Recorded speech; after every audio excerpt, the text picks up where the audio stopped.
చాలామంది చెప్తూ ఉంటారు సార్, నడుస్తుంది కదా నడవని అని అంటూ ఉంటారు. కానీ ఉన్నతంగా ఎదగడానికి ఇంకా ఏదో అద్వితీయమైన మార్పులు రావడానికి పెద్దగా కృషి చేయరు. మనకేం పోయే కాలం, వాళ్ళు వెళ్ళకపోతే మనకేంటి? వాళ్ళ మన దగ్గరికి వస్తే మనం చెప్తాం, లేకపోతే మనం చెప్పాం. ఆకలిగా ఉన్నవాడు మన దగ్గరికి వస్తాడు, ఆకలి లేని వాడు ఎందుకు వస్తాడు? యువ శక్తి అనేది ఒక ప్రభంజనం లాగా ఇంకా విశ్వవ్యాప్తం కావాలి అంటే ధ్యానం ఏ విధంగా ఉపయోగపడుతుంది అంటారు? యువతకైనా, ముసలి వాడికైనా, పిల్లవాడికైనా అందరికీ ఒకటి కావాలి. అందరికీ ఒకటే ఆహారం, ఒకటే ఆకలి, అందరికీ ఒకటే నిద్ర. యువత స్పెషల్ ఏమి? మల్టీ టాస్కింగ్ ఫాస్ట్గా చేయగలుగుతారని. యువత ఏమీ స్పెషల్ కాదు. అందరితో సరి సమానంగా, అందరికీ ఇది కావాలి, వీడికి అది కావాలి.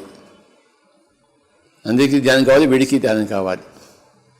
ఆత్మ అవలోకనం అంటే ఏంటి అసలు? యాక్చువల్గా ఎలా దర్శించాలి అంటే మనం చేసింది మనం గమనించాలి. మనం ఏం చేసామో ఏం చేయలేదు, దాన్ని ఆత్మావలోకనం అంటారు.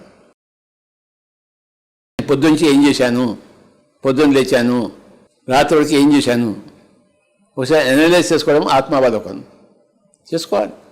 అందరికీ తప్పనిసరి అంటారా? అందరికీ తప్పనిసరే. కొంతమందికి ఎక్సెప్షన్ ఉంటుంది. ఏంటి? ఆత్మగా ఉన్నవాడు ప్రతి ఒక్కరికి ఆత్మావలోకనం అవసరం. ఒక సత్యాన్ని ఎలా దర్శించాలంటారు? అనుభవపూర్వకంగా. ఒక రసగుల్లా ఉంది, ఏం చేయాలి? మనం రసగుల్లాని నోట్లో వేసుకోవాలి.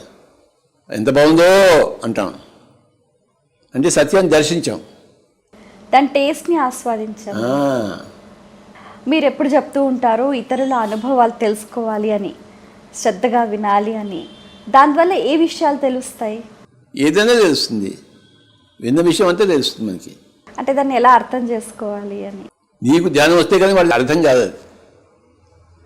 మీరు జర్మన్లో మాట్లాడుతున్నారు, నాకు అర్థం కాలేదు, నేను ఏం చేయాలి చెప్పండి?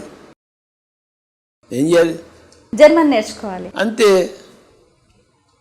జర్మన్ నేర్చుకోకపోతే జర్మన్ అర్థమవుతుంది ఏంటి? నేను ధ్యానం చెప్తే మీ ధ్యాన అనుభవం నాకు అర్థమవుతుంది ఏంటి? కాదు. నాకు అందరి ధ్యాన అనుభవాలు అర్థమవుతాయి. ఎందుకు అర్థమవుతాయి చెప్పండి? మీరు ధ్యానం చేస్తారు, అది సంగతి. ప్రతి ఒక్కరూ మాస్టర్స్గా ఎదగాలి అని అంటే వాళ్ళ వ్యవహారం ఎలా ఉండాలి? కోరుకోవాలి మాస్టర్ని. నేను మాస్టర్ని కావాలనే తపన ఉండాలి, అప్పుడు వస్తుంది. చచ్చిపోయిన తపన ఉండాలి. దానికోసం నేను చచ్చిపోయినా సరే, నా ప్రాణాలు పోయినా సరే అన్న తపన ఉండాలి.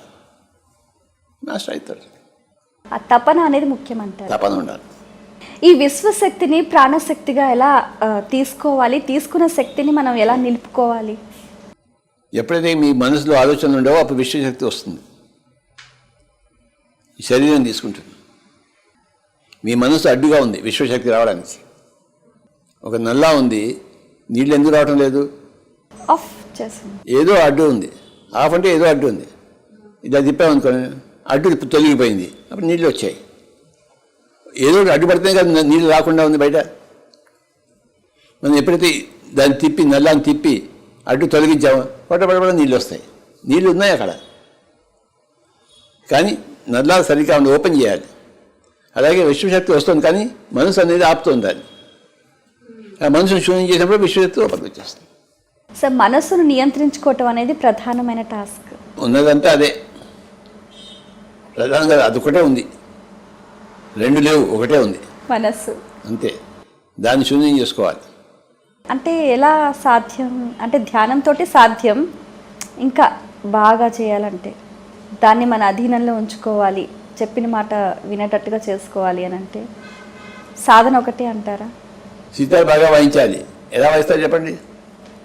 ప్రాక్టీస్. మరి మీకు ఆన్సర్ తెలుసు, నన్ను అడుగుతారే.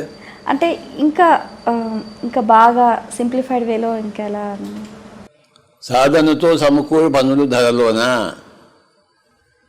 ఏ సబ్జెక్టులు అయినా, ఏ సాధన, సంగీతమైనా, ధ్యానమైనా, ఏదైనా కూడా సాధన మీద ఆధారపడదు. ఫుట్బాల్ అయినా, క్రికెట్ అయినా, డ్యాన్స్ అయినా, ఏ విద్య అయినా, ఏ కళ అయినా, ఏ రంగమైనా సాధన. ఈ జ్ఞానం యొక్క పరిపక్వత అంటే ఏమిటి? మీకు వంట ఇష్టం అనుకోండి, మీకు పాకశాస్త్రం మీద జ్ఞానం కావాలి. మీ సంగీతం అనుకోండి, సంగీత జ్ఞానం మీద, సంగీత శాస్త్రం మీద పట్ల జ్ఞానం కావాలి. మీకు మోక్షం రావాలనుకోండి, మీకు ఆత్మజ్ఞానం మీద ఆ శాస్త్రం మీద మీకు ప్రీతి కలగాలి.